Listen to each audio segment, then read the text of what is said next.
everybody. It's very good time for us to meet through Zoom. And also it is like a privilege to have Prof. Rosna with us this morning for 2 hours. Prof. Rosna actually is a key person of the higher education system in Malay. This morning, she's going to share about what is really happening in the Malaysian education system. And also, she's going to share about her own professional experience regarding to the education system. We hope that some of the material that she's going to share this morning is just for UC, not for other institution.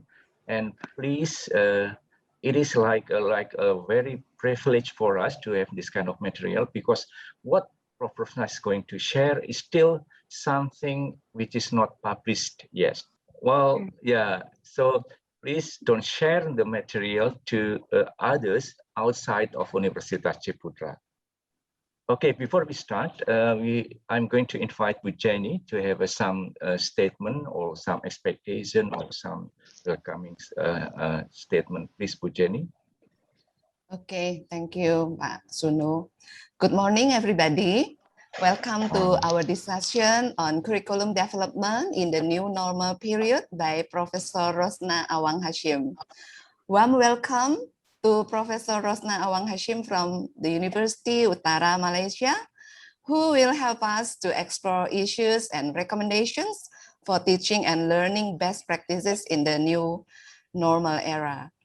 I remember around 4 years ago, at around 2017, our university also was preparing the curriculum for 2018 curriculum. At that time, we were trying to think and anticipate what the world would be like and the challenges ahead and how we can prepare our students to face their life and challenges by the time they graduate. Nowadays, we can see that our curriculum of MKI, MKI in English, in our language MKI, interdisciplinary courses, is really answering the needs actually. And last year, our government, Indonesian government, launched the regulation of Merdeka Belajar. And we can see that our 2018 curriculum are in line with the spirit of Merdeka Belajar. However, time flies so fast and the situation also changes a lot, especially after pandemic. So this 1 year changes a lot of things. Yeah. So we urgently need to prepare our next curriculum in order to direct our teaching and learning process in the right path. So there are some inquiries that we will discuss today, including the most suitable education philosophy to answer the new normal needs, and also types of education models that can answer the needs of the new normal era, type of teaching and learning best practices which are compatible with the development of education in this era, and also the appropriate form of assessment and the technology support for our future education. So we are very excited to discuss these issues with Professor Rosna Awang Hashim. Thank you very much, Prof. Rosna, for your time for us, and also for all the faculty members joining this session. Thank you very much, and I hope we can have a fruitful discussion for all of us. Thank you very much. Okay, thank you, Prof. Jenny, for your very short speech, short and meaningful speech, welcoming statement. Well, the agenda now is would like to give to Prof. Rosna for about 30 to 45 minutes. And after that, we are going to have a deep discussion. Please be prepared to raise your ideas, or also raise your question if you think it is necessary to be discussed in this session. Okay, Prof. Rosna, time is yours. Okay, thank you very much, Pak Sunu. Yeah, Assalamualaikum warahmatullahi wabarakatuh, and very good morning. Thank you to Ciputra for inviting me to share some ideas. It may not be totally new, but something that we can discuss later, how higher education, especially in Ciputra, can leverage way forward for future curriculum. So let me share my slide. Before I start, just very quick introduction about my background so that you understand where I'm coming from. I'm an educational psychologist by training, and I have held several positions in UUM. And my last position was Deputy Vice Chancellor. That was 7 years ago, many years ago. And since then, I've been working a lot with the Ministry of Higher Education as part of the strategic committee in several committee. If you notice, consultation at the national level, currently we've been focusing on number 1 and number 2. We call it Service Learning Malaysia, University for Society. U4S is University for Society. This is a strategic movement led by Ministry of Higher Education in Malaysia to ensure that we produce social innovators for the country. And at the same time, beginning this year, we started looking at Excel, experiential learning and competency-based education landscape. This is the workshop that I've been going through with people from all over the country, hosted by the Ministry of Higher Education, in which some of the material I will share with you. It's a work in progress, but we strongly believe this is going to end with something very impactful for the country. We're talking about resilient, robust future curriculum for 21st century graduates. And at the same time, I'm also working with one university association in Africa. They're going to set up University for Women in Africa. So I'm also sitting in the academic committee. Basically, I've been involved with a lot of organizations in Malaysia, particularly with Academy of Professors. I think in Indonesia, you have API, right? Asosiasi Profesor Indonesia. So we have collaborated quite a few times in the past since the National Council of Professors and currently the Academy Professors of Malaysia. So basically, this is on my background. I'm not a curriculum person by training, but by experience, engaging as an administrator, as a dean, as a director teaching learning center, and also as the strategic committee members at the national level. Okay, this is how I'm going to approach today. I hope I can finish within 30 minutes. But in case you have any burning question during my presentation, please just interject, because I think we can extend the presentation if you have any question in between. So I'm going to approach with highlighting future work skills. What would be the Ciputra reimagined future? And this is number 3 is my proposal based on what we've been working at the national level. How can we redesign experiential learning curriculum? And then maybe a little bit of recommendation at the end. So I think we all know the words VUCA. So we cannot predict actually. It's very volatile, uncertain, complex, and ambiguous. But at least we can try to predict something with maybe some slight of errors, but at least we should be able to anticipate what is stored in the future. So if you notice what we see here, this is what job work skills predicted for 2020. And most of them have been happening. You have observed all of the sense making, social intelligence. I think you have seen this. This is produced by, I think, World Economic Forum many years ago. And we're talking now about virtual collaboration and how COVID-19 has sped up, virtual collaboration faster than we expected. And at the same time, due to that, we have webinar every day, every hour. So cognitive load management is one thing that our students and we as academic has to, manage as well. Are you so stressful nowadays with concurrent meetings, webinars, training? All of us. We cannot prioritize now. Sometimes it's very difficult to prioritize. We have 2-3 speakers at the same time. So it's happening now. It's happening. So what next is that they're predicting these are the top 10 skills for 2025. Are we preparing our curriculum preparing students to develop this kind of skills, analytical thinking and innovation. Maybe active learning, we've been doing that. Complex problem solving, yes. Critical thinking, yes, we've been doing that. Creativity, originality, initiative, yes, but not enough, I think. Leadership and social influence, maybe not enough. We have not trained them to influence others, to hire them, to get them as a partner, etc. Technology use, even better, even higher now. Technology design and programming becoming very, very important nowadays. Resilience, stress tolerance, and flexibility. This is the very crucial element now. We can see some students and so staff having problem with their mental health, well-being, stressful, how to manage anxiety, how to manage the depression. So this has become, not simply 2025, it's now, you need it now. Reasoning, problem solving, ideation, ability to anticipate the future. So I think based on my experience, we seldom, have this opportunity, lots of room to train our students to do ideation, to be able to predict or create the future. Because we're talking about learning from the past most of the time. So these are the challenge for us if you want to redesign our curriculum. How can we tackle all these skills? And then they also mentioned in the recent World Economic Forum last year, they mentioned the top 10 job roles in increasing demand across industries.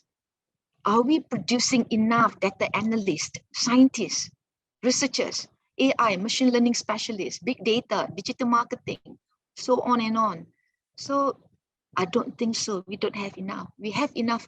We have, like Ciputra may have had business development professional, but have you trained them to be able to survive or to be future-proof graduates, in other words, who can adapt fast to the fast-changing landscape in the business environment with the Internet of Things, etc., etc.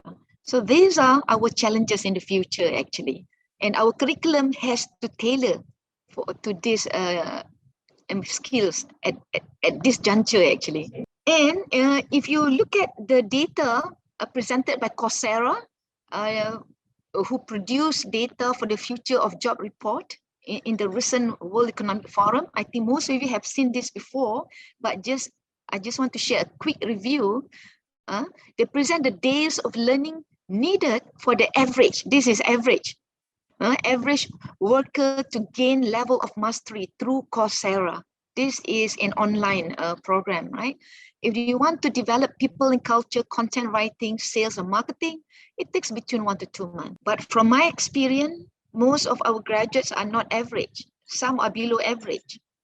So they need to compete globally. When they talk about average, global average, our student might be below average. And then, meaning that they may take longer. Product development and data and AI skills within 3 to 2 months. If you want to train students to develop this mastery upon graduation, it's more like skill retraining, right?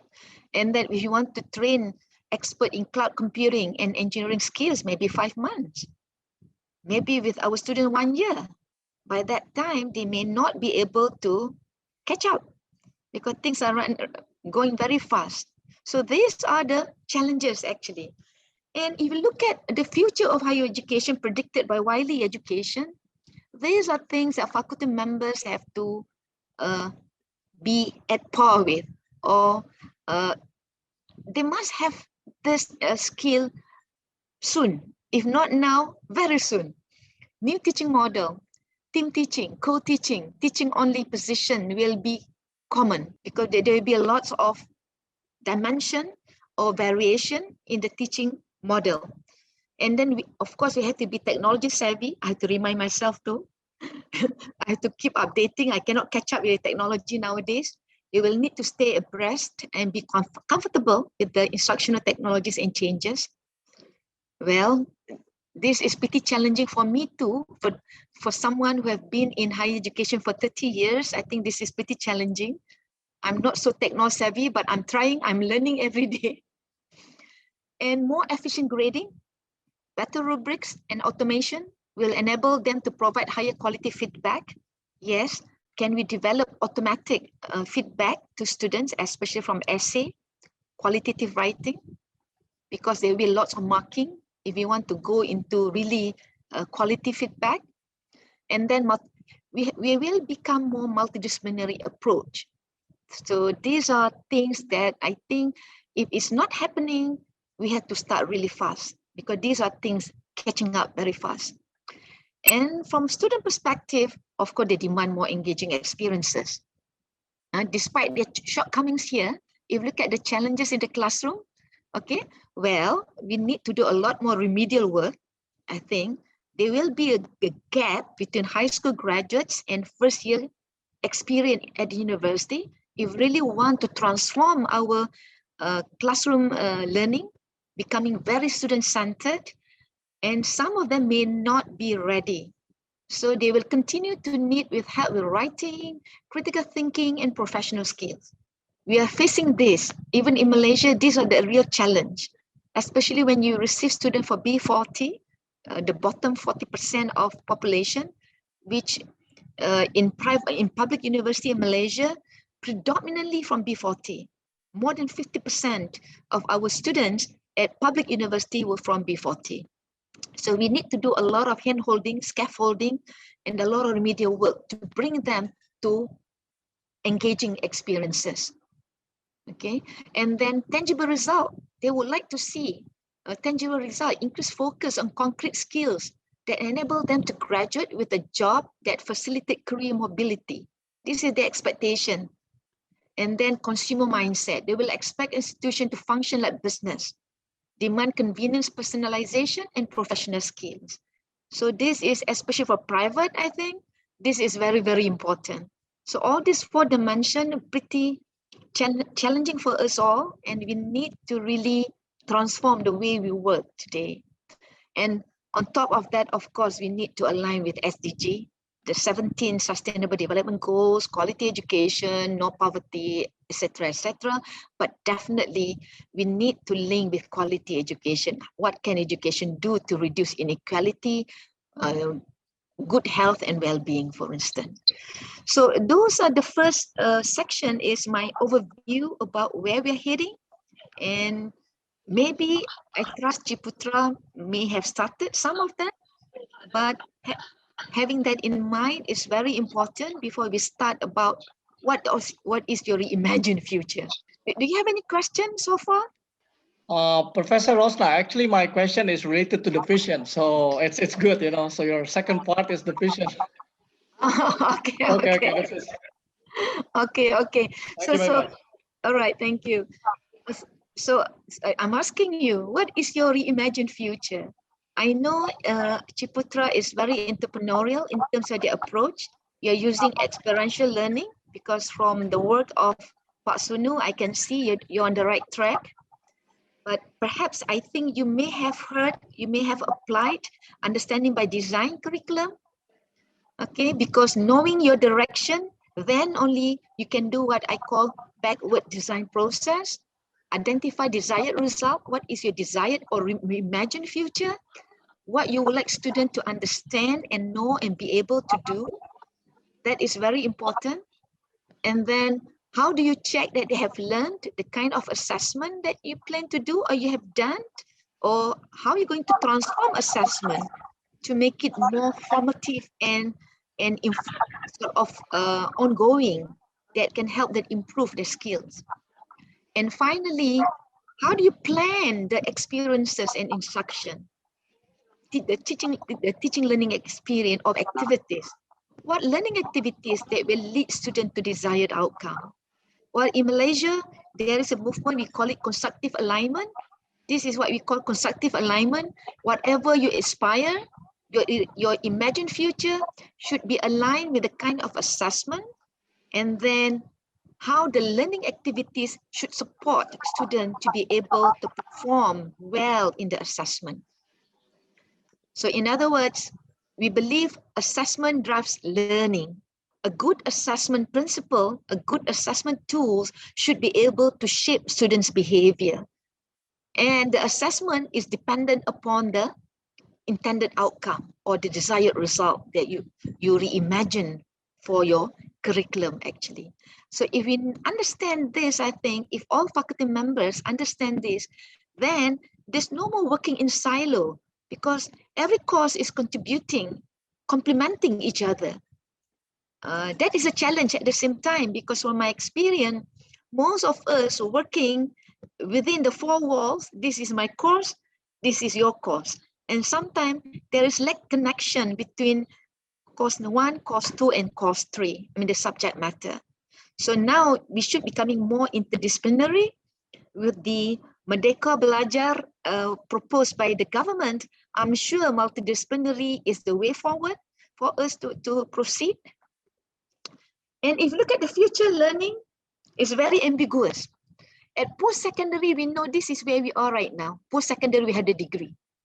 This is a traditional, common pathway. But in future, I think when we talk about micro-credential, we talk about flexible education, now more and more, we've been asked to sort of accreditate whatever prior learning experience in terms of certificates, in terms of MOOC experiences, and in terms of badges. Because MOOC courses now are offering badges for students. Perhaps they can get credit transfer in the future. Maybe one badge, 10 badges equivalent to 1 credit transfer. This is something that we, university, has to start thinking. How are we going to recognize all these MOOCs learning, for instance, or the professional certification? Okay, and at the workforce, if you look at now in the industry, they also offer their own lifelong learning pathway. They offer certification, they offer certificates, they offer licenses, and also badges. How can this sort of certification or credential offered by the workforce can be moved or work with our degree now? That is something that we're going to discuss again today. And outside of school learning, lifelong learning, you are free, students are free to pick any subject matter. If you go to Coursera, they go to MIT, you can enroll in any MOOC courses. And then they pass the exam, they get certificate.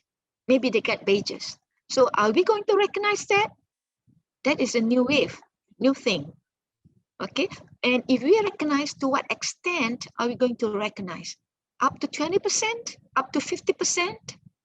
So these are policies that policymakers have to start consider. And then even at secondary level, some students have started to collect badges or diploma on their own, because schools are becoming more boring now, according to some students. They're not motivated. So they go online, they learn something, maybe how to do programming. Maybe 12-year-old boys have certificates in programming. Will university recognize? Now, those are things that we should be able to anticipate in the future. And we had to sort of develop pathways or somehow to recognize what degree, at what stage, because age does not matter anymore when we talk about lifelong learning and flexible education. So based on this, what is your reimagined future? Something that you would like to take back later as a group. Where are you heading as an leading entrepreneurial university in Indonesia, for instance? Okay, I'm going to part 3 now. My sharing what we are doing at the higher education in Malaysia now. But do you have any question before I move to the third part? What is the position of the content in if we are going to apply the real backward designed process of learning? Okay, I think it's from the program as a whole. I noticed that some program, they would start talking to the industry. Let's say if you're doing electrical engineering, you should start talking to the industry. What are the new skills required? What are the future skills required for electrical engineers? And then start thinking, and then when you go backward, what are skills? What are the desired skills in order to become relevant to the future industry in EE, for instance? So that meaning that if you ask me, if I understand the question rightly, you start talking right from the beginning of the program, not the course level yet. You're not. If you start with the course level, then it's very difficult to shape your future. We have to start talking to the people, to the stakeholders who's going to receive your graduates. Then you go backward.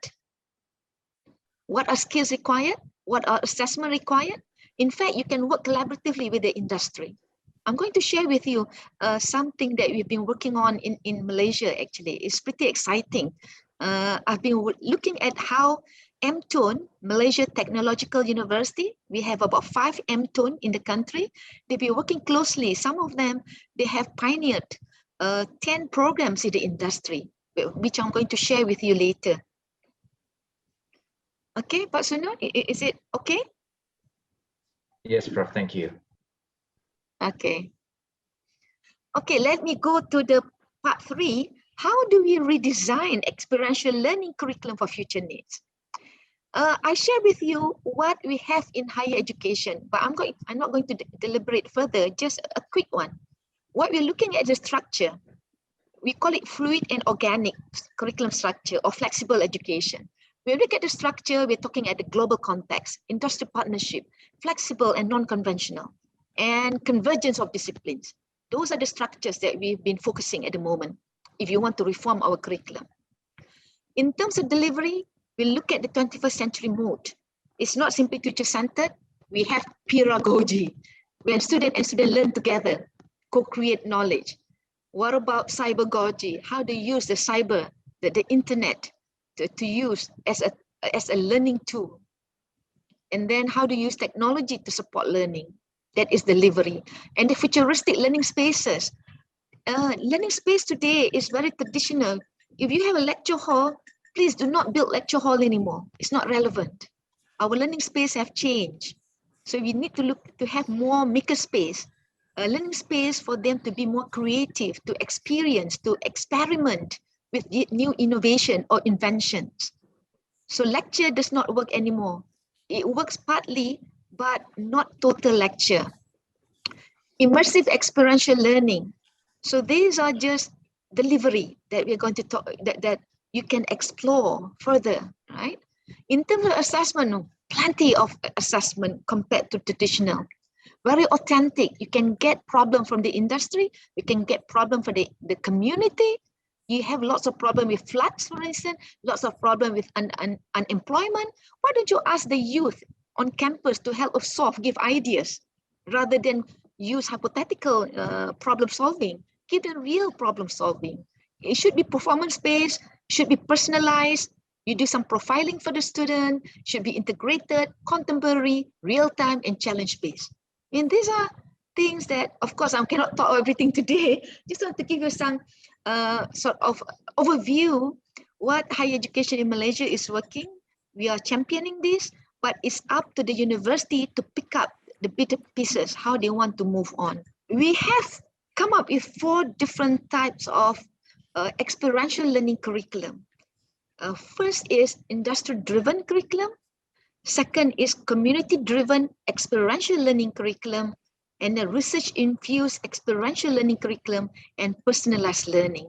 So I'm going to focus a lot more on number 1 because I believe this is more suitable for, more relevant, not suitable, more relevant for Ciputra perhaps, but I'm going to go over very quickly for the rest of the experiential learning curriculum.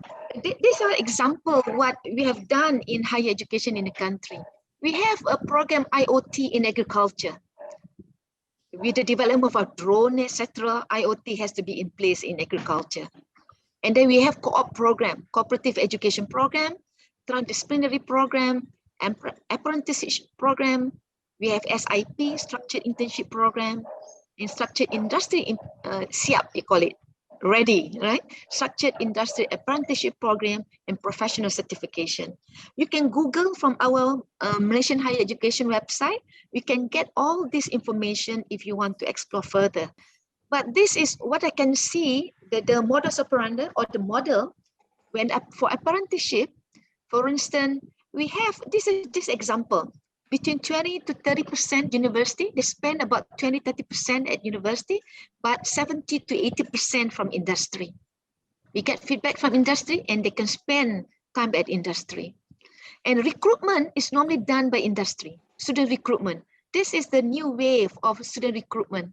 Not we recruit, but industry recruit them and send students to us to learn. This is one way. Another model is 2 years at university, 2 years at industry. We call it 2U2I.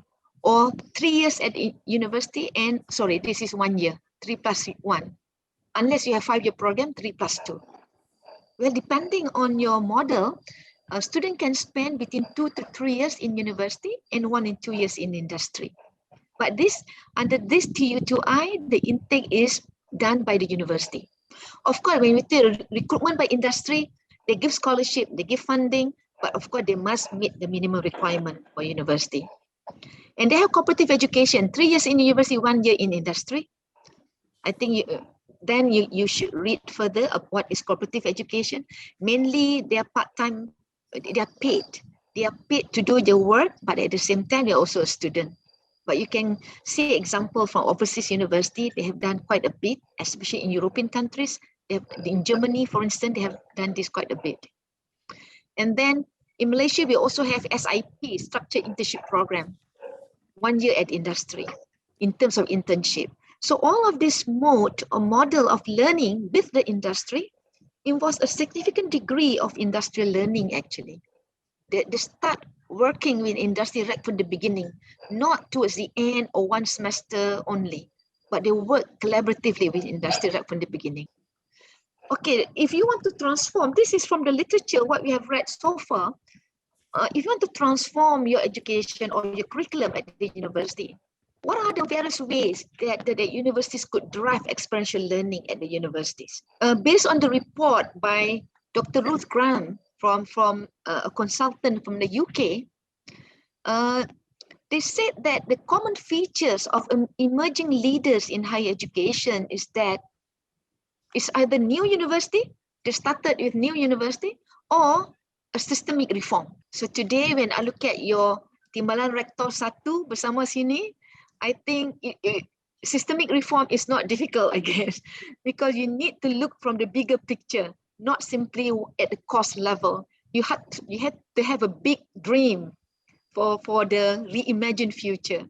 Then only you can transform your education, your curriculum. What we call it transformative education approaches, where it's non-conventional student entry requirement in terms of selection process. You may want to revise your selection process. You may want to use psychometric analysis to select students. There are psychometric tests to test whether students are more inclined towards becoming entrepreneur, all right? Because some students, some people just cannot become entrepreneur because they don't have the traits, okay? Even though we believe they are trainable, but 4 years at university is pretty challenging. If you have a tool like psychometric test to do screening, to select those with entrepreneurial traits that easily trainable, and where the tools can tell you which area need to be developed, then it will be easier for the School of Entrepreneurship to nurture future entrepreneur, for instance, if that is your main aim. So this is what we mean by non-conventional student entry. Maybe people for industry, people doing part-time job also, and the work-based learning, experiential learning, and can be also student-led extracurricular activities, meaning that on campus, the life is different. The extracurricular activities is very tied up with your profession, for instance, driven by the discipline, and also the extent to which your development, your curriculum development can be shaped by your regional needs and constraints. I don't know what is your needs and what are your constraints in Indonesia. This is something that you should think about. In Malaysia, we need more data scientists at the moment. We don't have enough data scientists. So all university should be are welcome to produce a degree or curriculum on data science, for instance. So these are example of universities, example in engineering education, who emerge as leaders. Maybe some of you can visit some of these universities to look what they have done, to look at the website and see how they have transformed. Look at the story. How did they emerge from traditional to very transforming curriculum in their university? This is one example from one of the M-tones that I think this is pretty confidential. I'm sharing with you for the sake of discussion. What did they do actually? They are working, this is one university for one engineering program, they're working closely with one industry, and this industry, they co-create from year 1 until year 4, they co-create the program. But the first thing, they align with the industry. What are your needs and wants in the future? What should graduates in this field prepare themselves for 10 years to come? So they work with the industry very collaboratively. They have several workshops, and then they come up, okay, for year 1, these are the core things that they need to do. Math and computer programming. Year 2, Python and JavaScript, they must master. These are the level of mastery. And to do this, they invite the industry to do workshop, after school workshop. So this industry will have every week 2 hours workshop with the students. It's not part of the curriculum, formal curriculum, but the industry will contribute. They will teach the student. And year 3, they should master computer vision and artificial intelligence with the industry. Again, they are taking courses with the industry. And year 4, final year project in computer vision and artificial intelligence, together working with industry and also university. So they have sort of put a benchmark. By year 1, you must master this. This is prerequisite for this and this and this. So you can see the alignment. And at the same time, in order to create a sort of excitement, what they have is competition hackathon. Every year they have hackathon where students have to be innovative. Problem solving from the community or industry. They bring all in this gamification, in these courses, they bring all problems from the industry. They ask students to solve the problem. They have a competition, hackathon, they have competition here, IDP, I think industrial design exhibition to exhibit their ideas or their ideation, right? And then final year proposal, exhibition, grant proposal, business model, they may be able to get some business grant, but by the time they graduate. So this is more like a combination of industry-led program plus inquiry-based learning or research-based, research-infused, meaning that students were trained to become scientists right from the beginning. They do research right from year 1, and they work closely with the industry. So upon graduation, they can become industry, they can join the industry, computer vision and artificial intelligence. They may take the professional examination, or they can proceed to master's and PhD level project. Meaning that if they have a very strong project here, they can extend to the postgraduate. Meaning that you can also have both emphasis, industry-driven and also research-infused in the curriculum.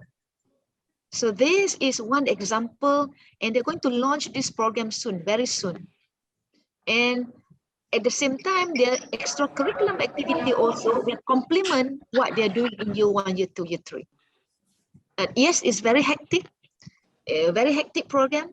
And for this, it's like sort of, is it the elite? Any question? This is one example how industry-led program develop their curriculum. And of course, they have like 30 credit. So you design the courses to support whatever skill expected to, or mastery competency level expected at certain year. So to do that, we need a very supportive learning ecosystem. Otherwise, it will not happen. It's pretty challenging.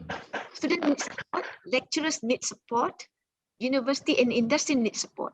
So first, perhaps, maybe, this is just a suggestion, we should recognize student society and student leaders, because they will become the backbone of your university excitement.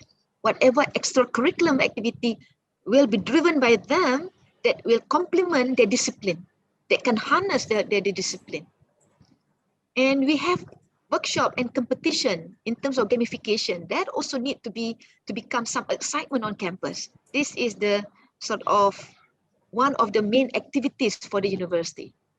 And you need to have 24 hours access to facilities if you would like students to be able to become very innovative, right? So we also need to have industry mentorship. We need to work close. I think for Ciputra, I think you have your own industry. I think you have the luxury of this, right? because you need individual and problem and so advisor. Yes, Dr. Augustine, you want to ask question? Yeah. Professor Rosna, Yeah. if I may ask, Pasuno, may I ask Pasuno? Yes, please. Thank Yes, you. yes. Professor Rosna, I've seen the, let's say the flows that you have presented. Yeah. Are you going to invite the industry, whether this, let's say the curriculum is working, or are you going to decide by yourself as a university? Oh, actually, this curriculum was decided with the industry. This is we work together with the industry to develop the curriculum. Because the industry can simply tell what they want, can simply mention the competency level they expected. But we, as the expert, know what courses to be offered in order to reach that competency. So definitely, this is a curriculum backed by the industry in collaboration with us. Is it okay, Pak Augustine? One more thing, Professor Rosna, if you don't mind. Yeah. The industries are giving you inputs whether the curriculum is really working, or what are the indicators that they are using? Okay, actually the industry will co-create the curriculum, co-design and co-teach. They're going to teach the thing that university don't have. Whatever universities don't have, they would like to complement, and eventually they're going to build along the way courses that will lead to professional certification or examination. Like towards the end, upon graduation, they are ready to take the professional examination because they were coached right from the beginning from the people from industry. Like I mentioned here, the workshop here is actually conducted by people from industry. They had to pay extra money, like 450 ringgit. What university did, they embed the 450 ringgit as part of the tuition fee. Students have to pay right from the beginning, but they will invite the industry to come every week for 2 hours, meaning that they're always up to date with the industry, and the industry they may have booked our student to be sent to certain industry because they are they serve like a feeder for a larger industries actually. So this is the beauty if we can work closely with the industry. Okay, thank you for the question. Yeah, thank you. Yeah. Prof. Rosna, is it possible to approach one project, for example? This is very interesting, actually, very interesting model, because we work very closely with the industry.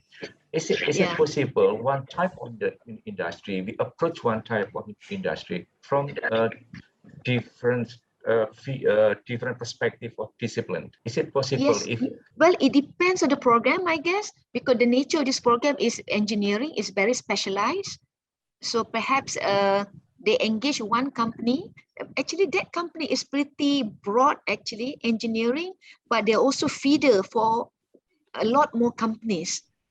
But what they're looking at now, they need expert in this field. One specialized expertise that the country doesn't have at the moment.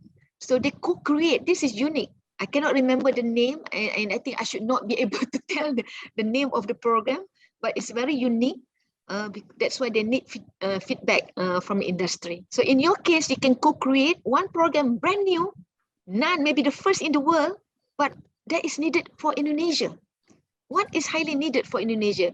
Unless you are also thinking about exporting your talent to overseas. Maybe you want to export your talent to North American companies. Please identify what are the nature of their job descriptions. Then you go back to the competences required. I think, of course, your student will be very marketable. May I have also a question from, before continue, I'll introduce also the Chancellor of Universitas Ciputra, the Rector of Universitas Ciputra, Pak Yohanes Soma, and also a member of Advisory Board, Pak Antonius Tanan, also join us in this session.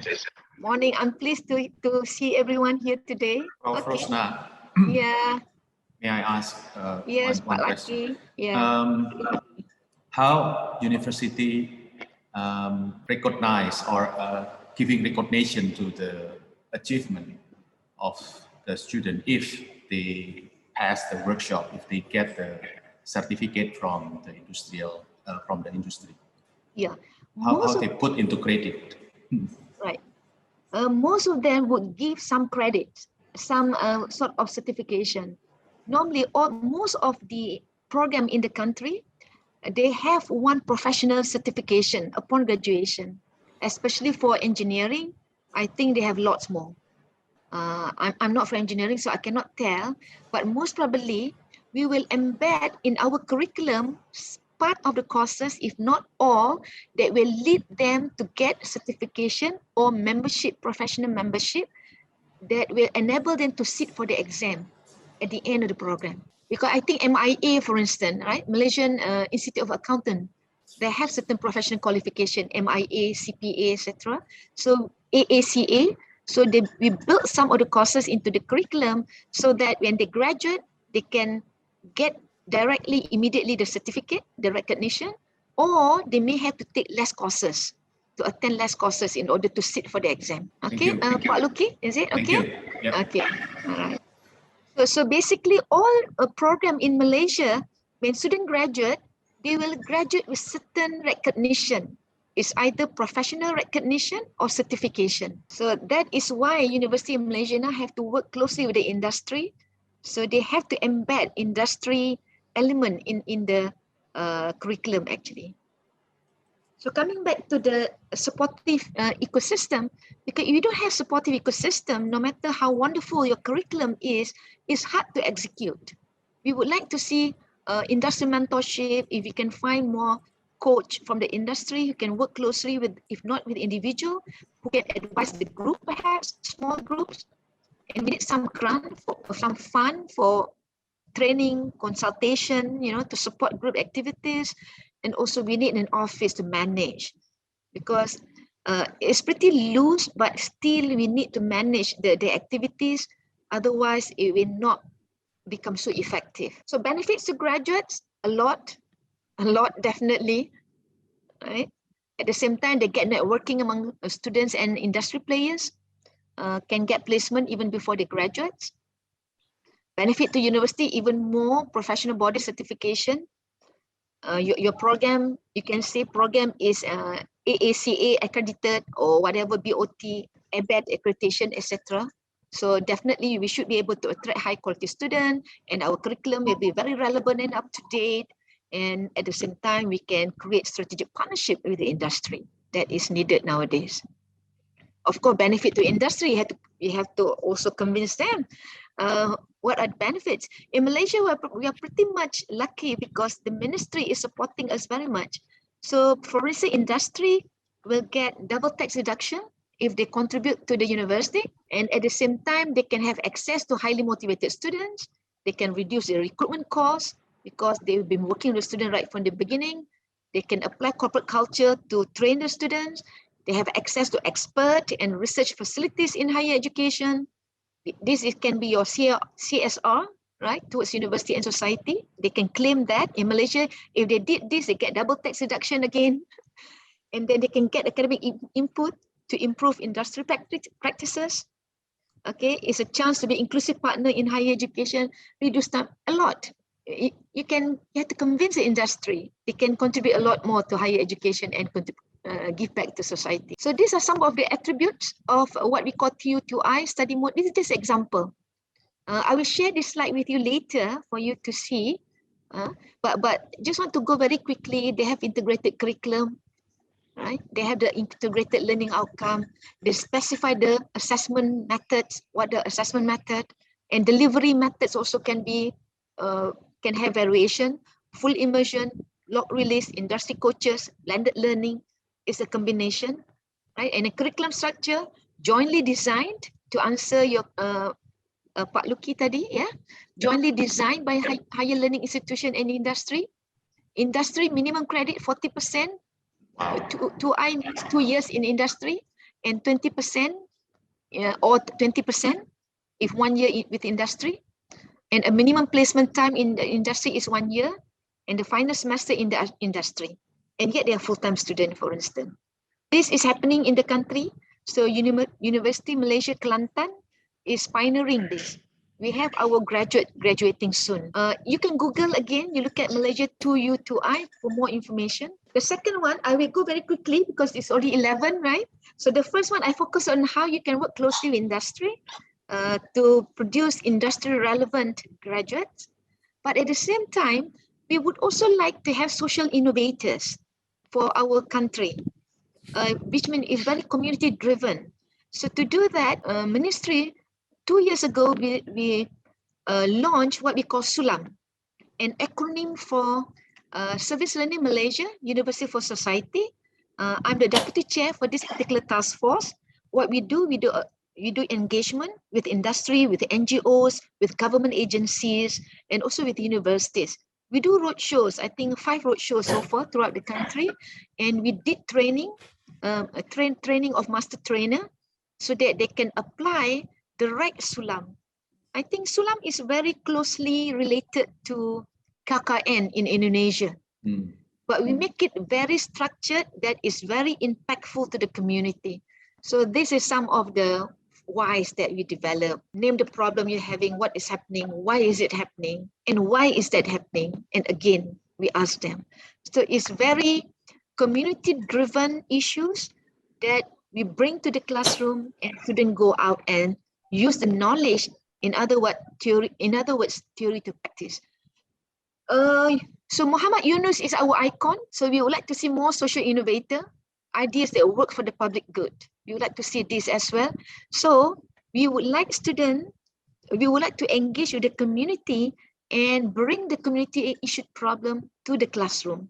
And the curriculum will be surrounded that issue. And the issue is not one-off, it's a continuous longitudinal issue. For instance, UTM, University of Technology Malaysia, they're very good in service learning. They have spent nearly 10 years to develop one district, they call it Pulau Tanjung Surat, from very poor community, and after 10 years, they have become one of the tourist attraction, where they have developed the mindset of the people, they have developed the community, they have sort of urged the government to build more industry, etc., etc. In fact, now they have a museum to capture the history of Tanjung Batu Surat.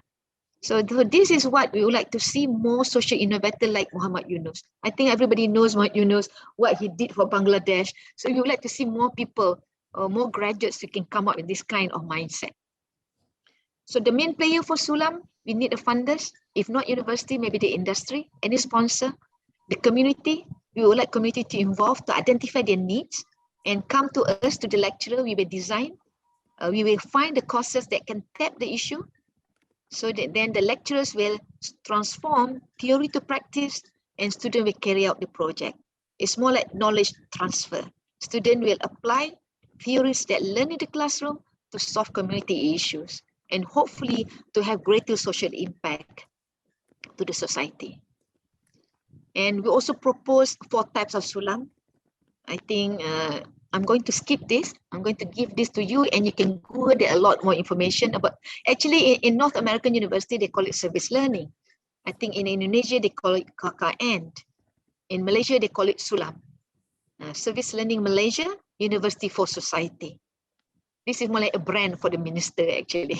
And then the third one is Malaysia also has yet to turn out more scientists. We don't have enough scientists. Although innovation mostly happen from university, but we don't have enough scientists. So we would like to develop also program that are very research-infused program. What do we mean? Students connect with researchers with the institution, with the center of excellence of the institution right from the beginning. And then through research activity, they build into the curriculum.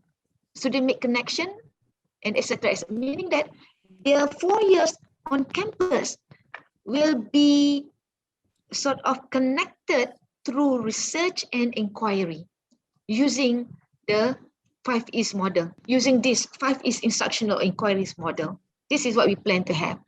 This is what we plan to, this is again a draft that we've been discussing over the last few months. This is our aspiration for a very good research program, like Research University in Malaysia. They have lots of labs, they have lots of funding, millions of funding that can train researchers. Maybe some programs, they can have very into research slant sort of orientation, like medical education. Medical education in Malaysia can reach level 7 actually. They are ready, according to the professors that we engaged during the discussion. Meaning that they graduate right from the beginning, they have started in level 1, they have been trained to have research knowledge, familiar with research method in medical education. And then they have practical experience, level 2. And then they have conducted research, even in year 2, small scale research. And then they conduct research in year 2. And then by level 4, they produce research output under guided instruction. They have published, they have presented papers in conferences, level 4. And then level 5, they have produced research output. They have published in journal. With this one, they can publish maybe independently. Level 4, maybe with the supervisors. And level 5, they can publish research output in good quality journal.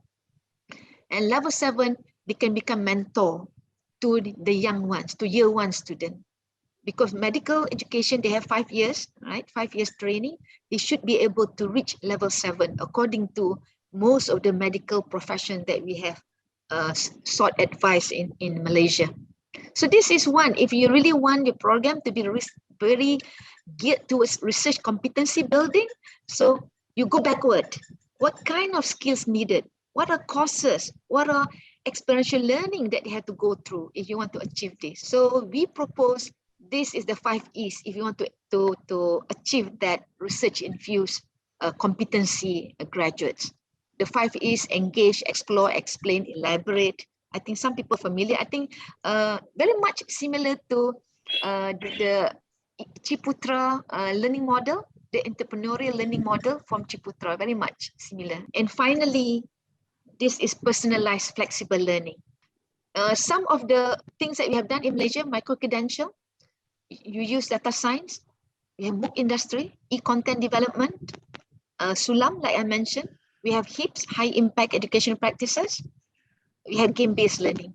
These are the initiative championed by different task force.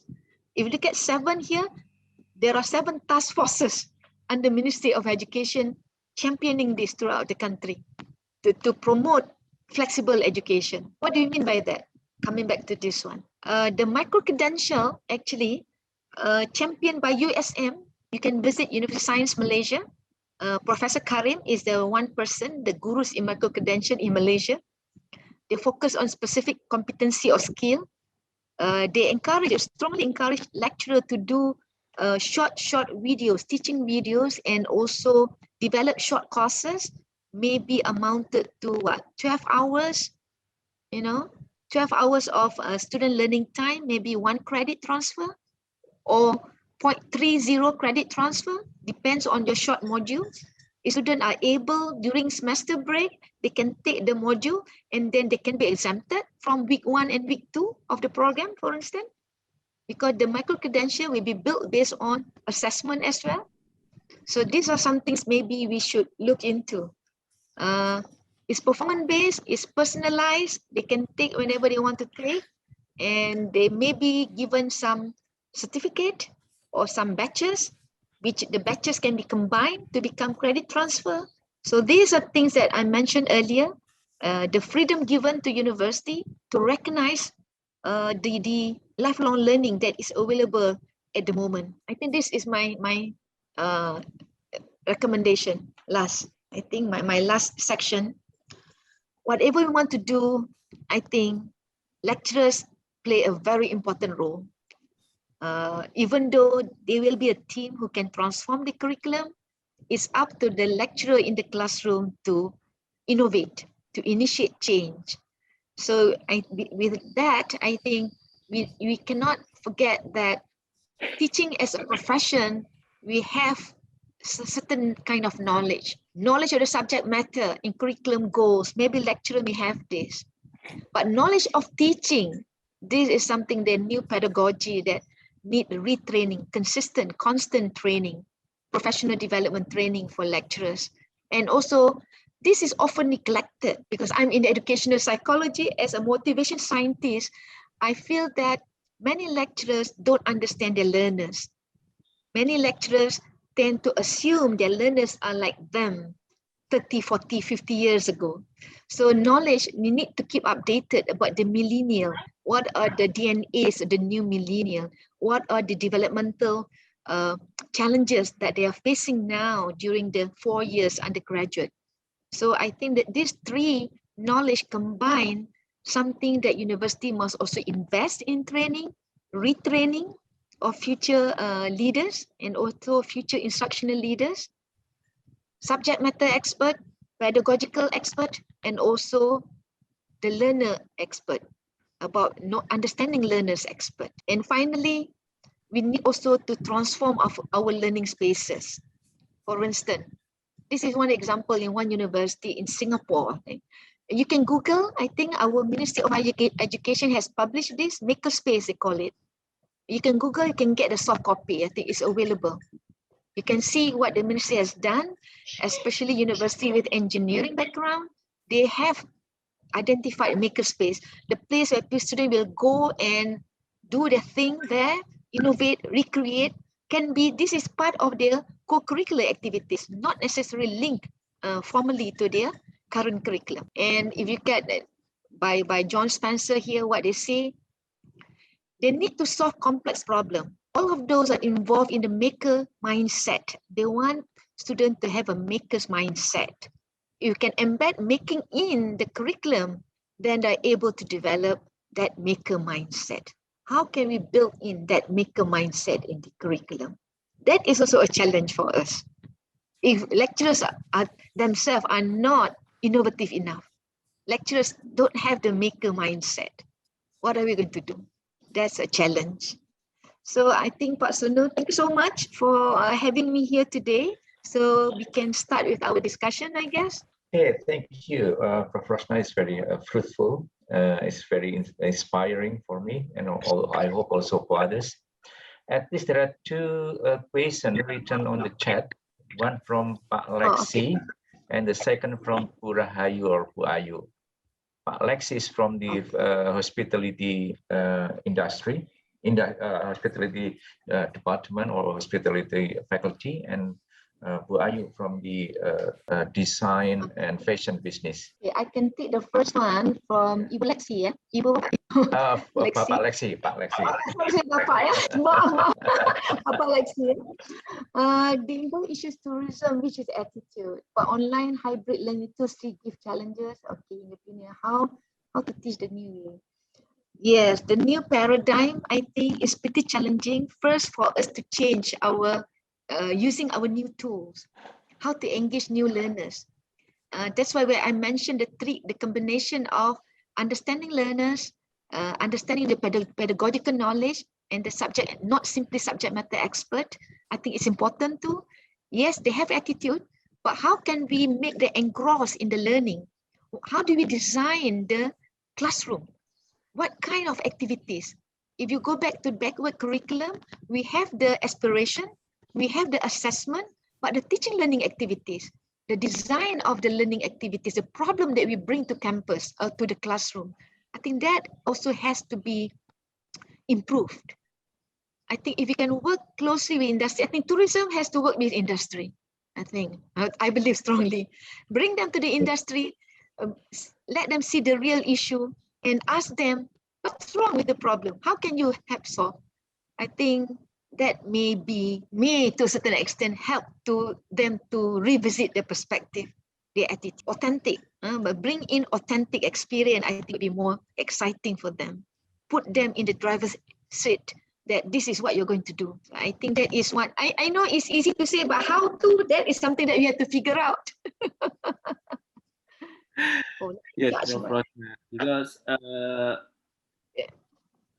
when I'm very active to be included with Pak Dewa and Pak Agus as my superior to work to discuss along with the industry, especially in tourism and hospitality industry in Indonesia, Prof. Rosna. And even though nowadays the industry already changed with the challenges of technology, but still because of Indonesian population is still big, yeah, the industry itself is not ready to face the challenge, the new future challenge about how technology will take part of mostly of all the job function in the future. But how to prepare and how to convince the industry to face this kind of challenges? Because if we ask them the main skill that they have to get and to be perform well is a hard skill.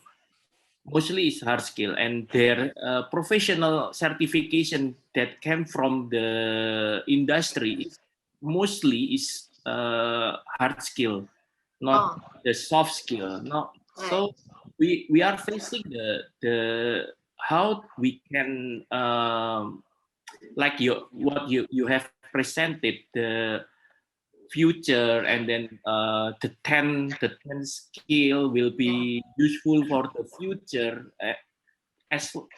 but the industry itself is not ready for it now. Nowadays, Prof.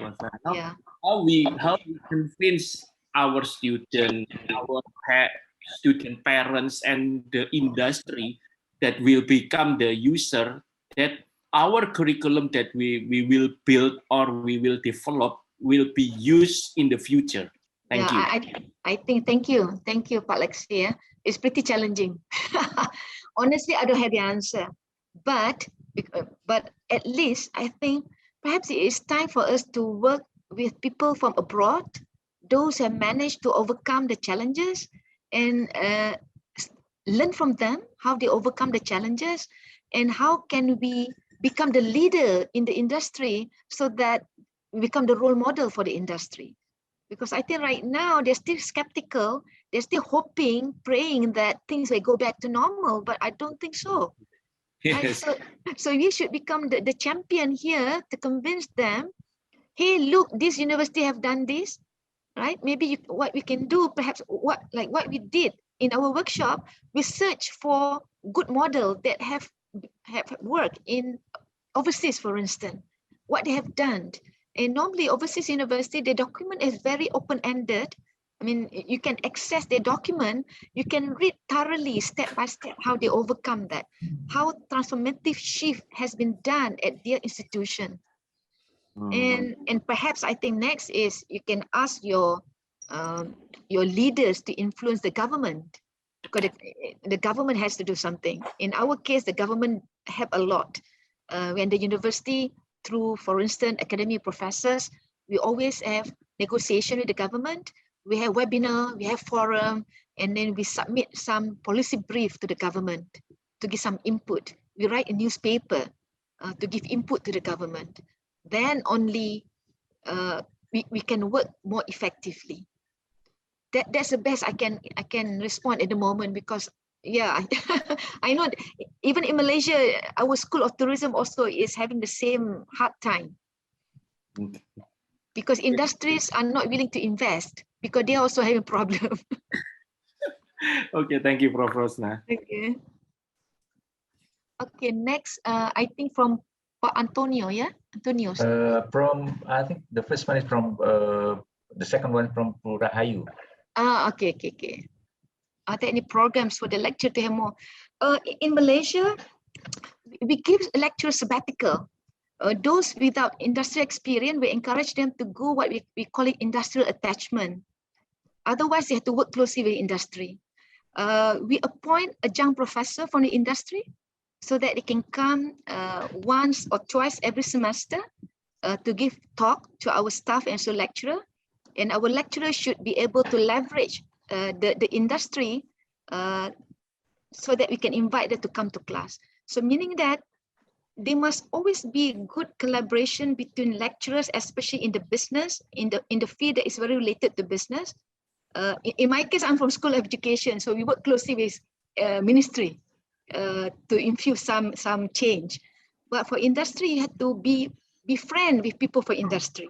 And if you have a chance, perhaps you can have policy to have industrial attachment, maybe 6 months, 4 months, if not 1 year.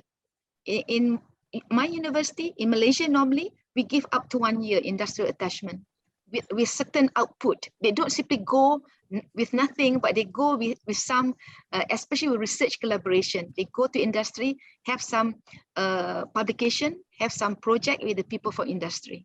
We can have training, but I think nothing can beat being with them, be friend with them. Okay.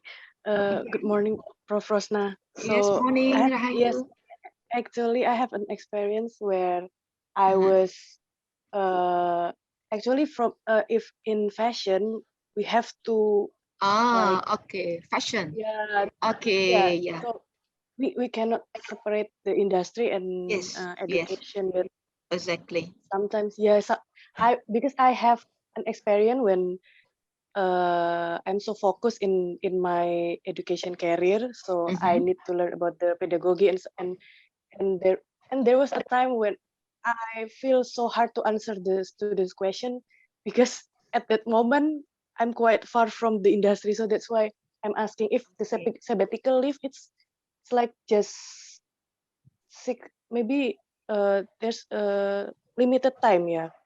How long for the sabbatical leave at the Malaysia?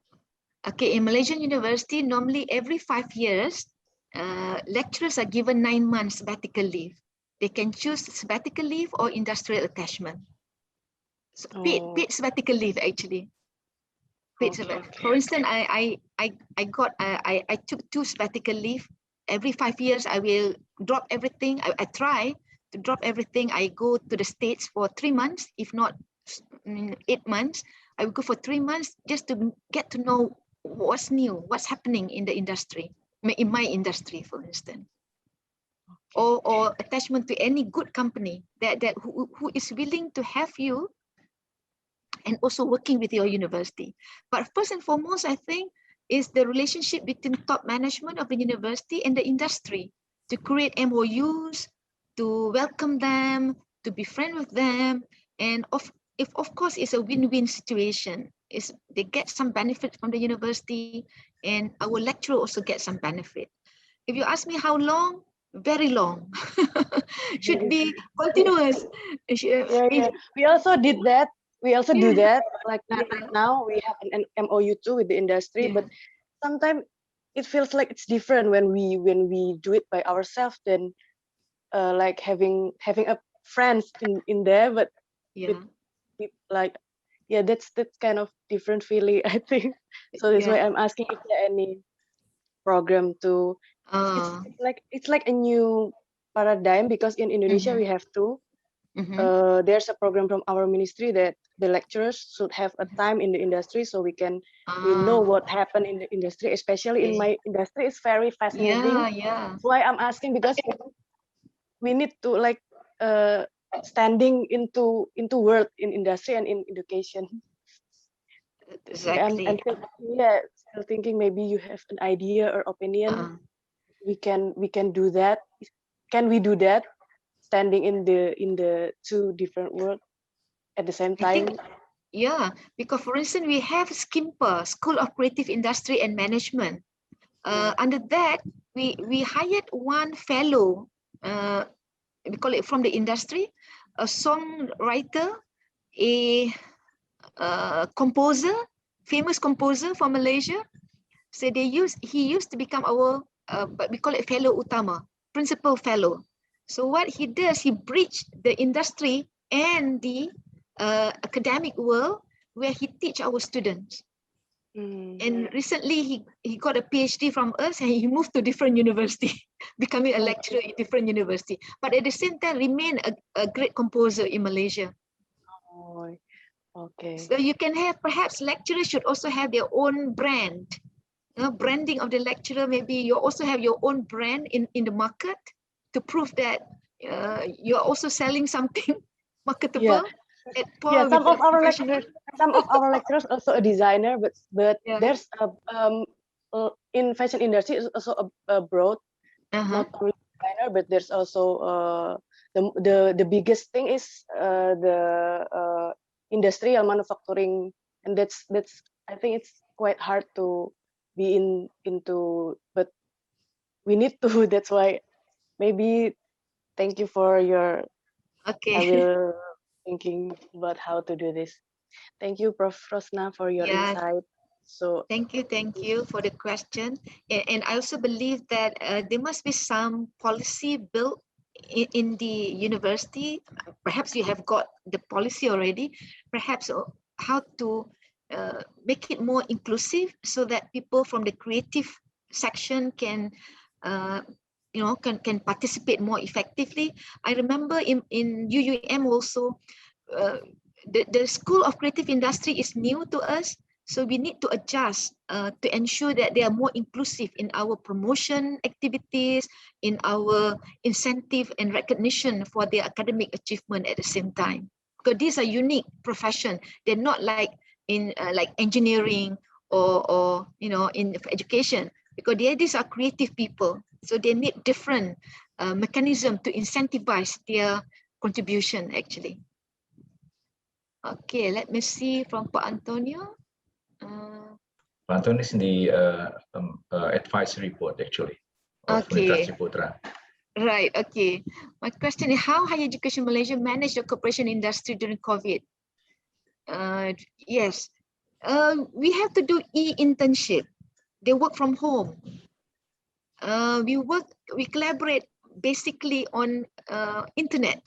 Nowadays, all collaboration will be done through internet, or discussion. In fact, sometimes I find it more effective because we can describe things, we can put everything, we can share on slides and discuss right away. And but definitely, I think bonding is not there. You want to get to know a person better to get to see face to face, right? But in terms of knowledge sharing, I think it's happening. It's happening. So through online. Here in UUM, we use Webex most of the time. Most higher learning institutions in Malaysia use Webex, and some use Zoom. Okay, thank you. May I ask another question? Yes, Pak. Thank you for your explanation. Yeah. But there are some faculty that they ask students to do some practical things, like in the hotel industry. How you solve this problem? It's very difficult to do practical things, just inside and out on home, Yeah, exactly. I think for practical, we make it an exemption. They are allowed to go for those that needs hands-on, that cannot be done at home. But for some program, we have to put on hold because at a certain time, it's almost impossible actually. Yeah, some were delayed, like student internship, student teacher practicum, teaching practicum. They had to delay for a few months before they can go back to school actually. Because we would like to see them teaching in front of the students. But some industry would welcome them. I think it's case by case basis. But most of our students do internship at home, working from home with close supervision by the supervisor from the industry and also from UUM. I know it's pretty challenging. If you have any ideas, please share with us. Yeah, we have difficulty. We ask you. Thank you very much. It's pretty challenging. Yeah, thank you for your information. Okay. The next from Ibu Elizabeth, Dr. Elizabeth, actually. Okay, Elizabeth. Best practice on how to implement micro-credential in medicine here in Indonesia. Our exit exam still MQA and no workplace-based assessment quite yet. I think this is also a tough question. Those professional board, monitored by professional board, I think we have to deal with the professional board first, I think. Even though we were given autonomy, and the same thing in Malaysia, we have medical, we have engineering board, we have architecture, accounting. All this board will put some pressure to our MQA, to Malaysian Qualification Agency. So unless we can convince them that what we are doing through micro-credential will not sort of dilute the quality of the competency of the students, I think that should be okay. But can you convince them that micro-credential can ensure competency level achieved by the student? For those high stake, I consider medical is a high stake program, meaning that it's either you can become a doctor or you cannot. There's no like, big doctor, good doctor. There must be a ready doctor because it's between life and death. Does that answer your question? Yes, thank you so much. Yeah, Professor Rosna, that's the best. That's the best I can share today. yeah, we know that Yeah. we still have a high stake exam for exit exam. How about in Malaysia? Are there undergraduate? Do they able to choose their own path, or they should continue to become a full doctor? I think they can choose right now because we have access of doctor actually. There are lots of doctor waiting for posting. Oh, okay. For housing. That's the difference. Yeah. Housemanship. Yeah, they're waiting. Yeah, lots. We have access of medical doctor at the moment according to the placement agency, because we don't have enough hospital bed to place the intern. So that's a challenge now, because we also have private students who came back from abroad, from overseas. Yep. So not simply local graduates. Yeah, that's a challenge right now. So I think that they are free. I'm not so well versed about the credential. Can they practice without having going housemanship or internship?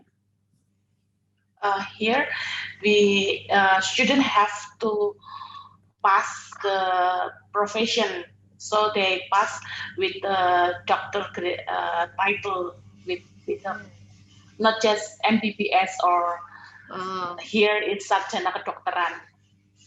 Okay. Yeah, maybe that's the difference. Thank you so much anyway. All right. Okay. Okay, thank you. And the next one from Pak Dharma is asking about the student-teacher ratio. Okay, in your micro-credential, there is a point in micro-credential should be personal and timely, so as the lecturer to have a good personal. Okay, when I say personal and timely, actually, student got to choose. Micro-credential is not mandatory. It's meaning that student can choose to take some extra courses, or maybe in future. Right now is still new actually. I don't think there's any university in Malaysia that have started to recognize micro-credential formally. But they mentioned they're going to, that is a work in progress actually, that we would like to be able to recognize micro-credential, meaning that even before they enter the university, during the first semester, they may want to take micro-credential in the core courses, the university courses like philosophy, history. Maybe they want to take under micro-credential. Then when they come, they just show proof, the evidence that they have passed. They have reached a certain competency. Then university may be able to give credit transfer. So that is what we dream in the future, and we think is going to happen in the future. Okay, Pak? Jawab soalan ya? Thank you. Yes. Yeah. Okay. Yes, Dr. Pak Agustinus. Sunu, may I ask one more, Pak? Yes, please, Pak Agus. Thank you.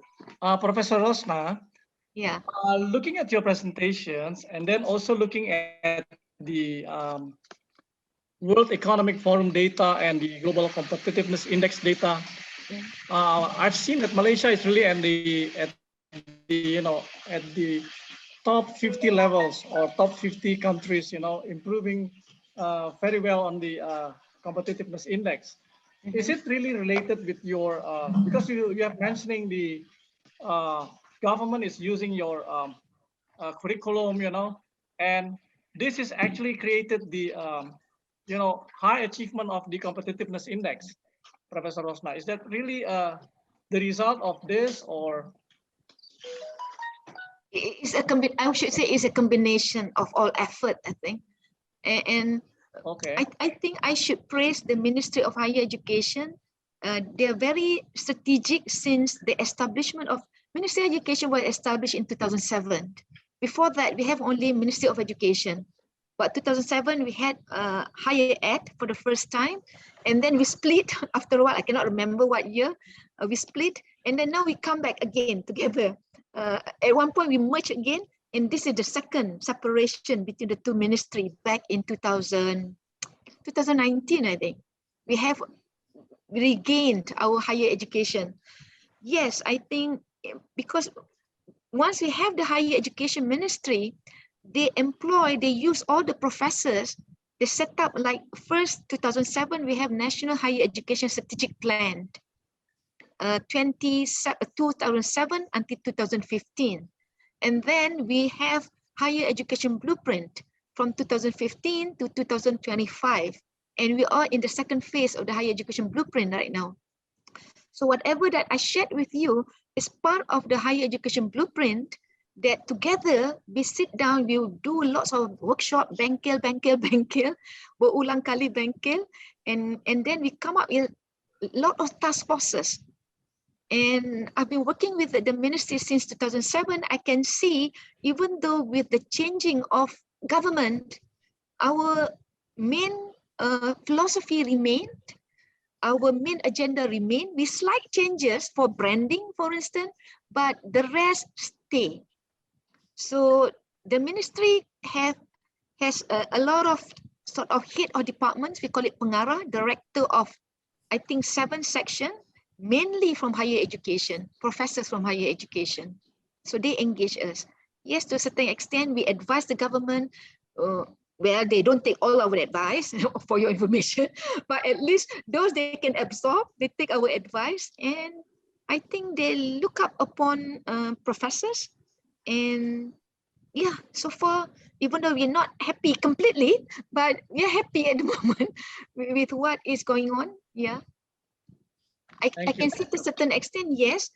If you look at university ranking as well, is based on centralized foresighting, where we want to become, like 5 universities should become research university. Even though UUM is the 6th university, we are not recognized as research university because we were not given funding. But the 5 research universities were given like 200 million extra ringgit every year to do research. And you ask us to compete with them, it's almost impossible. But still, when it comes to university ranking recently, being a social science university, we managed to secure the place between 601 and 800 at par with UPM, USM, UKM, and UTM, with all 4 RUs. And the Museum Malaya is always number 1. Because why? You know, the government invests a lot in them, give them a lot of money. All the projects given to them by design sometimes. It's not, you know, through tender, through competition, but sometimes by design, the research university were given project, big project. But it's so long, I mean, at least UUM managed to sit at par with them without these millions of funding. I think we are very proud of being a social science university. because the ranking just came out a couple of days ago, actually. Now we are at par with the 4 RUs, other than UC Malaya, the oldest university. Yes, sometimes universities abroad, they don't understand the policy of the government.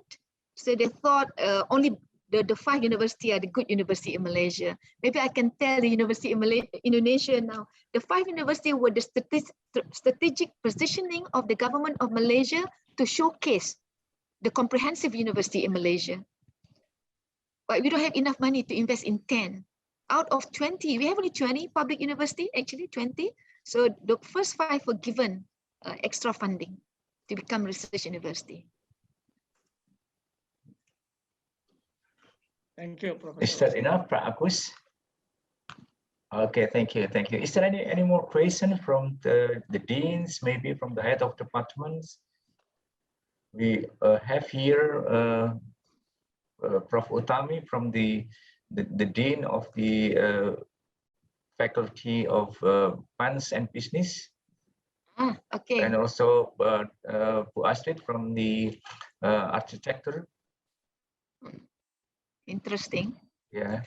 UUM has the largest college of business. We have 600 plus lecturers. Pak Sunu should be able to tell. 6 schools from College of Business. Yeah. And 4 of us actually graduate from that faculty, that college. Yeah. School of and Business now, Management. Yes, right? and now joining this session. Bu Yeah. Dame, Bu Helena. Yeah. I'm also from the Faculty of Management and Business. Okay. I'm so proud to see UUM alumni.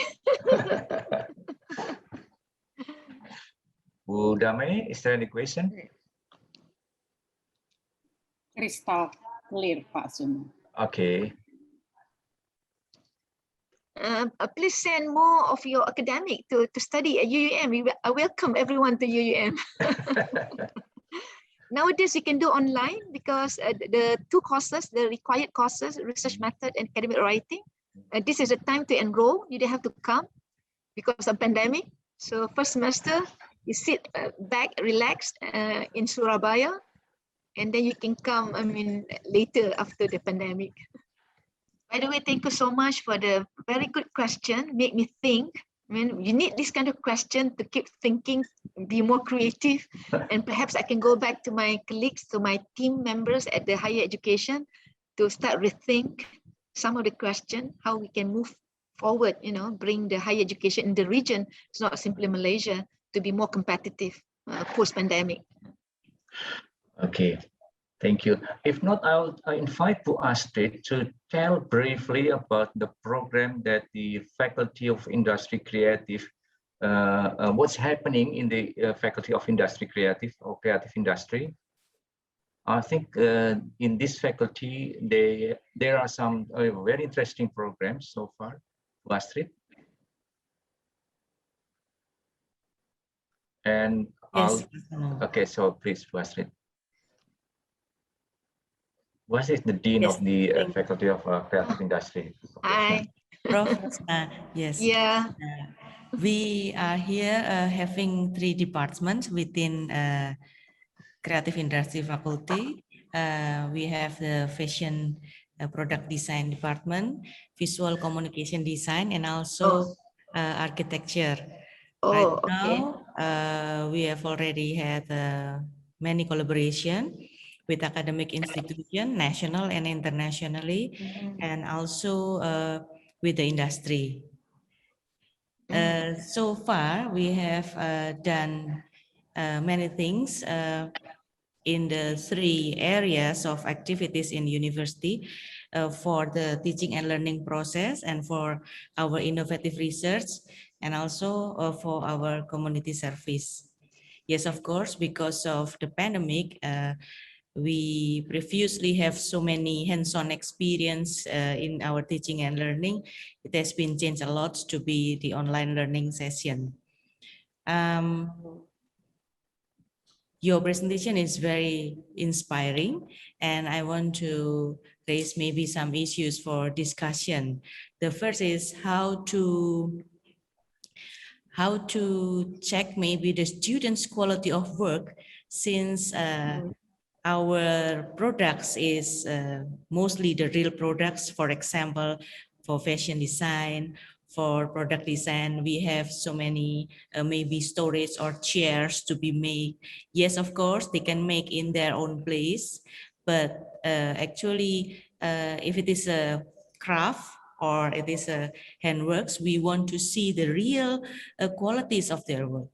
Yes, so that is my first question. And then the second, how to keep the student moving forward to learn a lot in these pandemic situations. Usually they are with their friends. We've been doing in group works, and right now the group works is not so easy as before. If you get the diligent team, so it works well, but somehow because of the online learning, some students cannot participate well. And then And the third, it's about the future. What do you think about the future education, especially in creative industry, especially in our design studio? Previously, our design studio is having many tables, big tables, and maker space, something like that. After the pandemic, what do you think that will happen with our studio education? Thank you very much. But those are very tough questions. Okay, quality of work, I can understand you're looking at authentic, right? Real product. That, of course, I think we have to see the real product then. Unless, even though if they can display through videos, whatever, there's nothing can beat the real product. I think with the advent of technology, it doesn't mean we should not have face-to-face. I think in years to come, we will have more hybrid, but not completely online. I think online learning will work for those that have, for true lifelong learner. But undergraduates are not learner. If they enroll in the program, are not true lifelong learner. They enroll because for formal education. I think that the online learning, the micro-credential, whatever, those will work well with those true online learners who are curious to learn more about, to pursue their interest, to pursue their curiosity. So that's a challenge for us. So I think there's still room for us to have face-to-face, and also having a real discussion, maybe by postage, mail, the document, the authentic document that you would like to review, to evaluate, other than YouTube or videos, right? And to motivate them is pretty challenging too. That's why when I mentioned understanding learners is also another thing. The combination of learners and pedagogy. What pedagogy suit what learners? Because not all pedagogy will be welcomed by some type of learners. So these are the two knowledge base that we need to sit down, I think, as a group for particular project, for a program, I mean, because different programs tend to have different background of students. From students who enroll in your program might be slightly different from those who align or who enroll in physics, for instance. So the approach might be different. So the best way is for me is to suggest, in UUM we have what we call SOTL, Scholarship of Teaching and Learning, meaning that we would like lecturer to become a scholarly teacher, not simply a teacher, but a scholarly teacher. Try to research about our own practice. How best can student in creative industry learn? How best can student in business marketing learn? So those are kind of, maybe you call it action research, but in higher education, we call it scholarship of teaching and learning.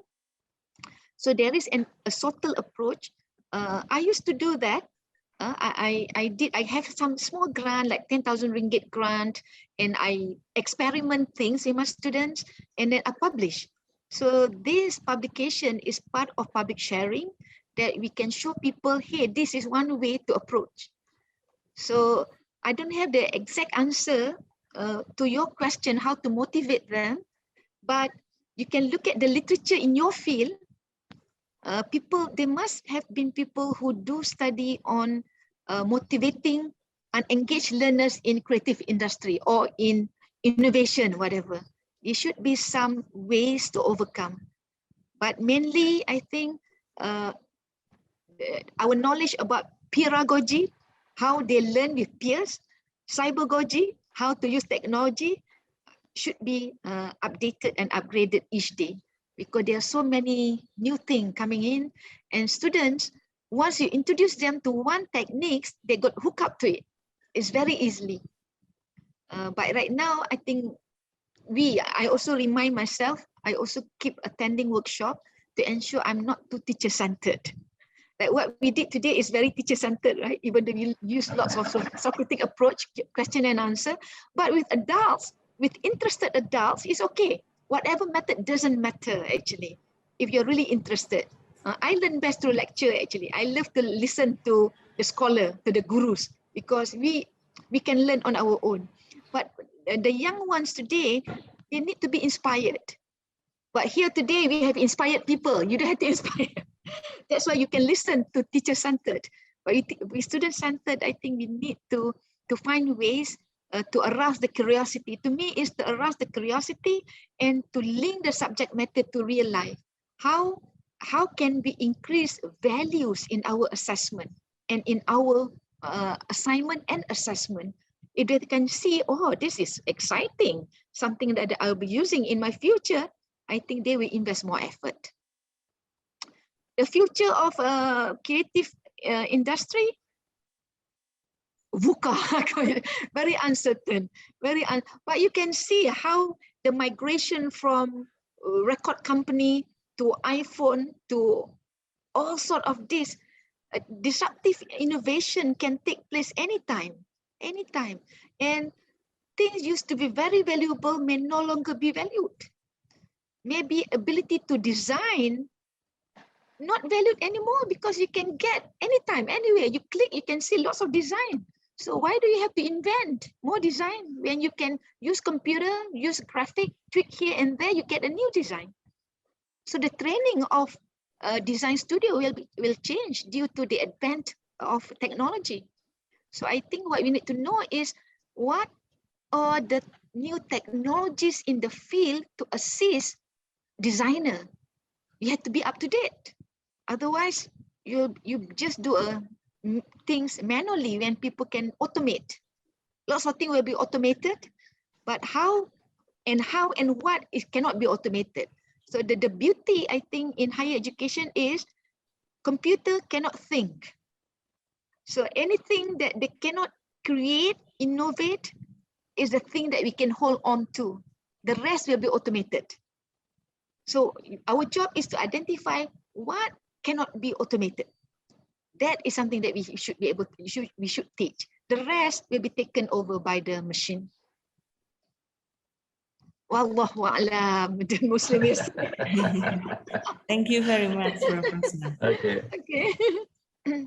Okay, we still have 10 minutes. I will invite from the Faculty of Finance and Business.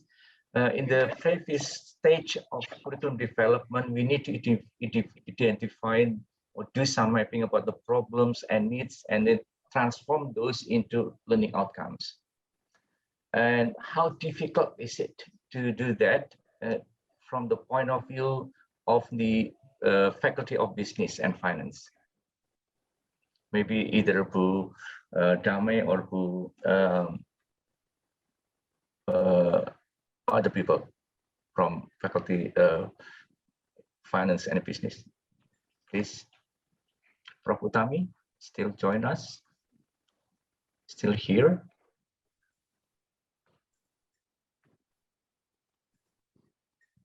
Or Buddha Melina? Or Prof. Utami? Because I think it's a very important point that we do some mapping about the problems and needs in the industrial sectors and how to transform those into the learning outcome.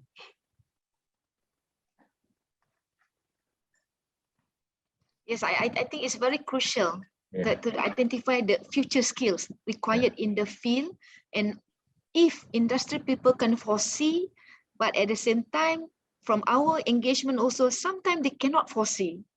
The foresight will come from us based on our knowledge and also our exposure through international reading, I think. Okay. Pak Sunu? Yes, please. Can I ask some question? Yes. Yes. Hello, Professor Rosna. Hi. My name is Suryani Halim from networking. Actually, I am handling Kabul Center also here. I would like to ask, when you are saying about the micro credential put in your high rank university now, you have a very good achievement nowadays. Can you share me, is it compatibility with the employability in UUM? It is getting higher with that program, or how is it in general in Malaysia? about the new graduates' employability? Thank you. Okay, thank you for the question, Ibu Surani.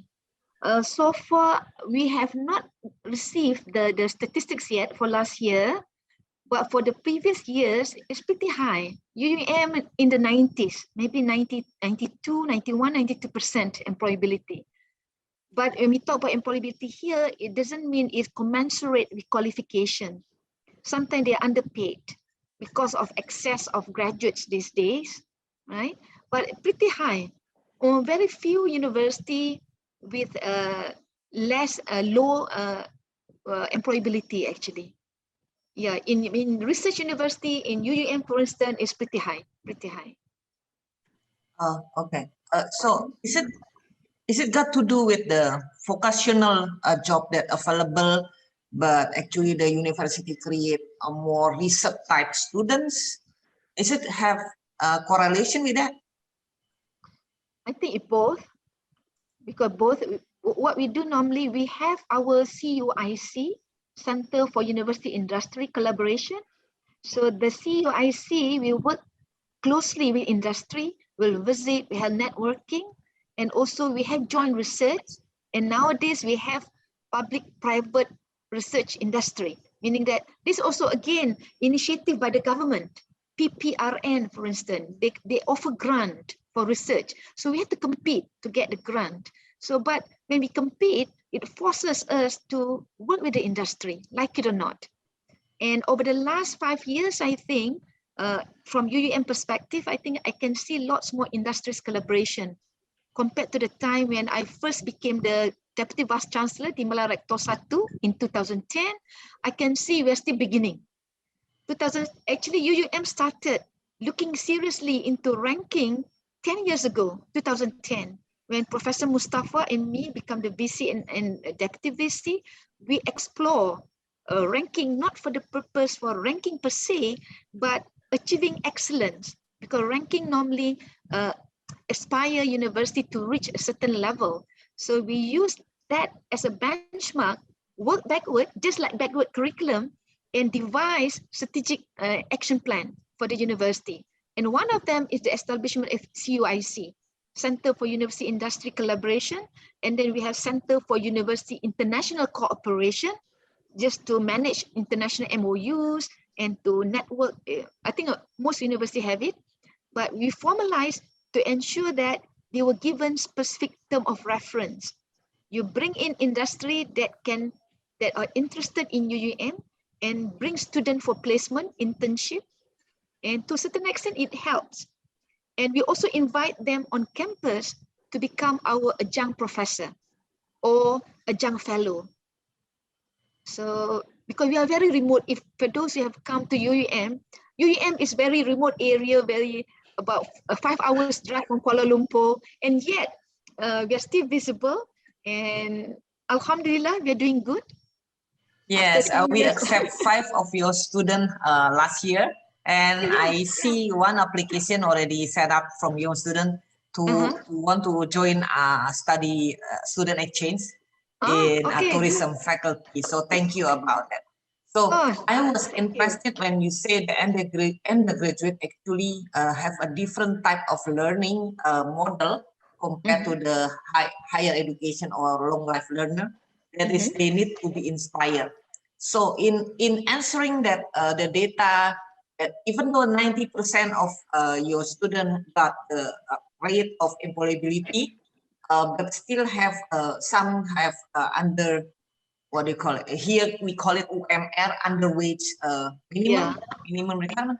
Yeah. So what else we need, I think, in your experience, what else we need to encourage those students not to only apply for any job that they can, you know, because we teach them to be a higher level than that. But most of them sometimes see only a short view. So they need money, they need fast, they apply for any job. So what do you think we need to encourage those students, Professor? Yeah, I think in UUM, I think we encourage them not to be so choosy. I mean, we encourage learning experience or experiential learning. the first job may not be your last job. Because I think the nature of job nowadays, based on the literature, within a year, within few years, they will change 5 jobs on the average.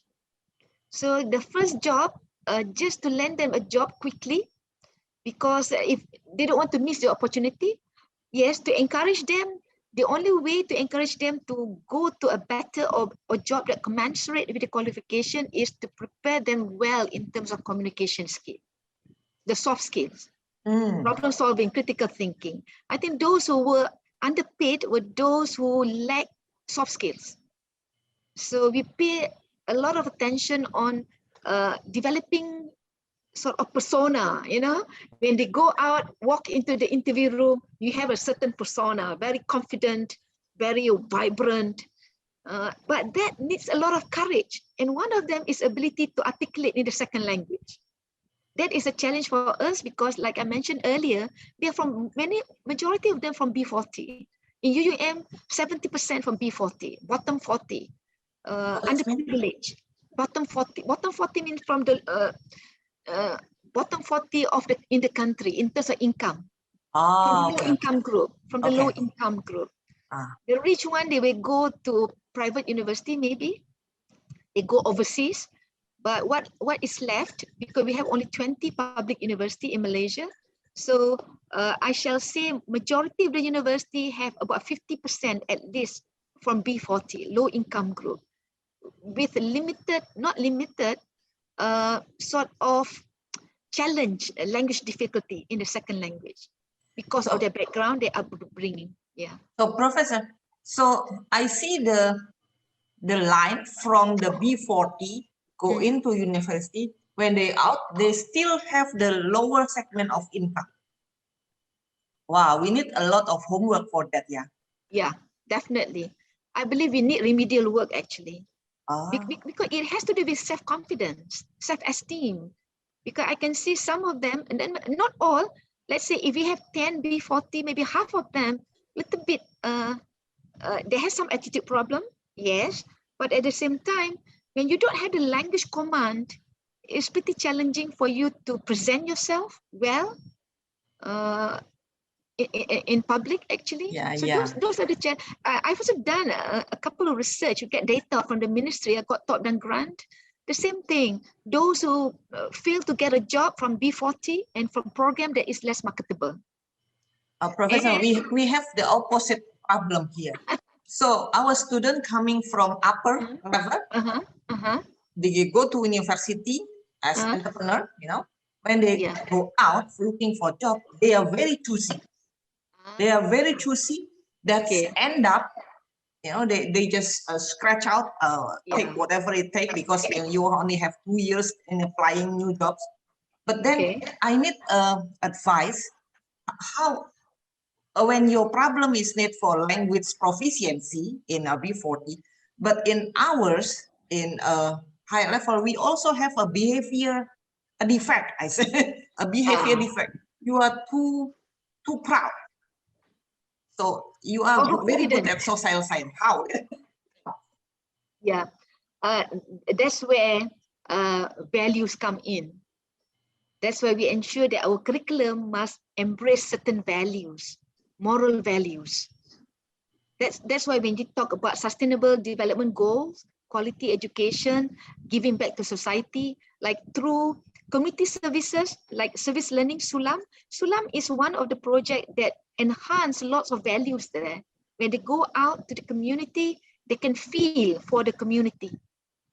They want to give back to the community. So those kind of values should be inculcated in the curriculum.